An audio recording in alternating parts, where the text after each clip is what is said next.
Sure. My name is Matt Myers. I'm the president of the Campaign for Tobacco-Free Kids, and thanks for the opportunity.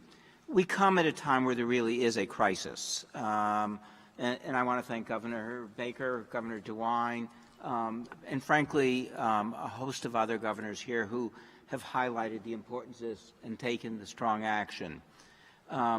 You've heard numbers, but they're really important. Between 27 and 30% of all kids in the United States are currently using e-cigarettes. What's particularly disturbing is if you look at that population, in very large numbers, it's kids who never would have smoked. It's an entire new population. The other critical fact to understand is that this e-cigarette of today is very different than the e-cigarette of 5 years ago. It delivers nicotine more rapidly, more intensely, and more effectively than, and I want to underline this, any product ever delivered, so that we're seeing a level of addiction among our children. It's not experimenting.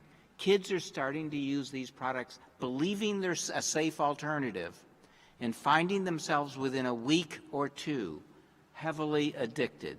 The tale in high school after high school is I started it because it was cool and I'm doing it because I can't stop.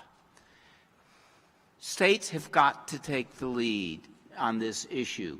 The new federal law raising the age to 21, as it rolls out, is a tool, but it's not a solution. It will help you move forward. And frankly, it is the law right now, so that those of you who have contracts with the federal government can begin to report immediately to the federal government violations. You don't have to wait for new regulations. This isn't complicated. All they have to do is do a word processing search and change 18 to 21. And if they were as efficient as Governor Cuomo said people should be, it would happen tomorrow. Equally important, I don't want anyone to be misled into thinking that the partial action taken with regard to some flavored e-cigarettes solves the problem. It doesn't. That's why states like Massachusetts and New Jersey that have recently banned the sale of flavored e-cigarettes, Rhode Island and Montana that have emergency orders in place to do so, and a number of other states that now have legislation pending or are considering legislation pending to ban the sale of flavored e-cigarettes needs to be a very high priority from a public health standpoint. Don't kid yourself. The only e-cigarettes that kids use are flavored e-cigarettes. The data that get reported, while extraordinarily high, in one study it says 97%, is actually low. You won't find a kid who uses a non-flavored e-cigarette. The industry knows it. Second, what did the new federal action actually cover? It only covered the e-cigarettes that come in closed pods that already have flavored nicotine in them. What doesn't it cover? That is very important for you to understand. I have in front of me a series of products which are called disposables. They call them as single use, but that's a misnomer. Each of these is a product that a kid purchases for $8 to $9 and then throws away after use. But what does single use mean? Each one of these is roughly a pack and a half to 2 packs of cigarettes worth of nicotine in it. It comes with higher doses of nicotine often than Juul, which means the addiction potential is massive. And does it come in flavors?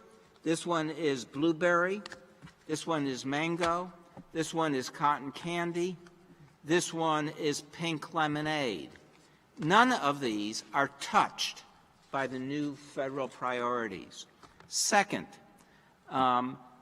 here are 2 products that are also e-cigarettes. You probably wouldn't have known it. This looks like a highlighter that a young girl would bring home. I'm not sure what this looks like, but I know it doesn't look like an e-cigarette. In each case, it comes with an empty container. Therefore, it's not covered by the ban. And what is available for those empty containers?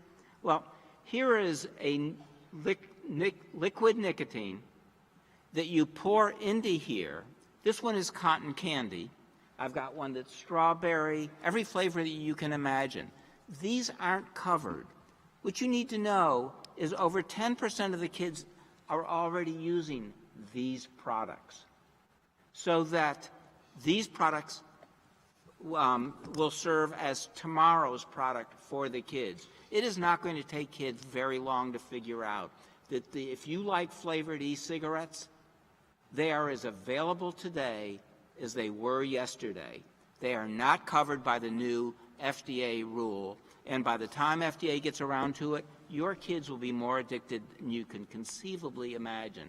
So that I don't want anyone to think that what has happened here lessens the need for action at the state and local level.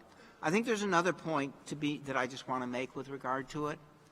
I've worked on tobacco-related issues for over 35 years. I've worked with then-Senator DeWine for almost a decade to give FDA jurisdiction over these products. In those 35 years, I've never seen a crisis hit our teenagers with the depth and the breadth and the seriousness of the e-cigarette crisis. There is not a high school, middle school, or community in this country that isn't facing it.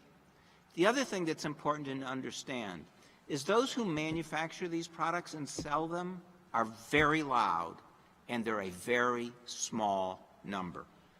The reality is, when you actually poll this number, whether you're in a Republican or Democratic, rural or urban, Western or Eastern state, the numbers show that parents in this country are demanding action and will favor anybody who takes action. This one is not a Republican or Democratic issue, and it's not a conservative or liberal issue. Moms and dads across this country are terrified, partially because of those serious lung diseases, but even more so because they're seeing their kids suffer symptoms of addiction and withdrawal more intense, more serious, and more immediate than we have ever seen before. So if I have a single caution to all of you, is this, if ever, this was not the time for you to let the federal government take over your responsibility here, your opportunity here.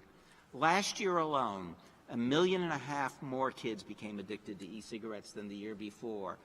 The year before that, 1.5 million more kids became addicted.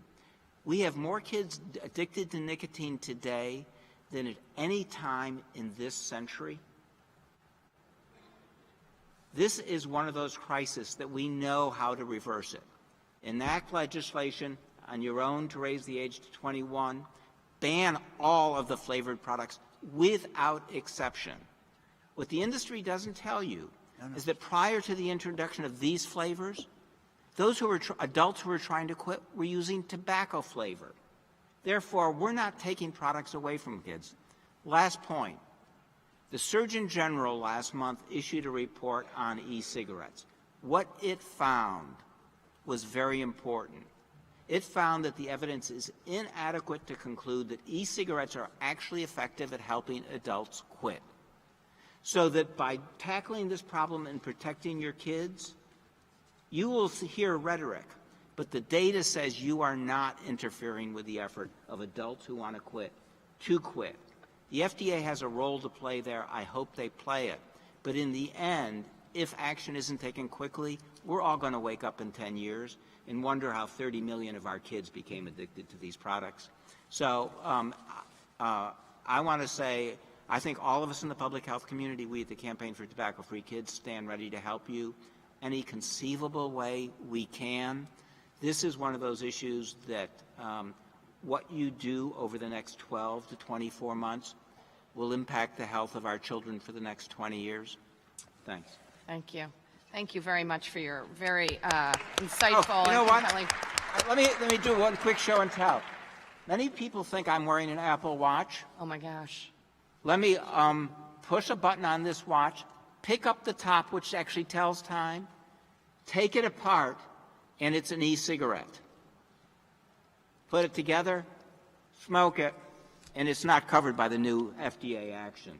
So if you want a clue how clever this industry really is, if we don't get ahead of it, boy, will they get to our kids quickly.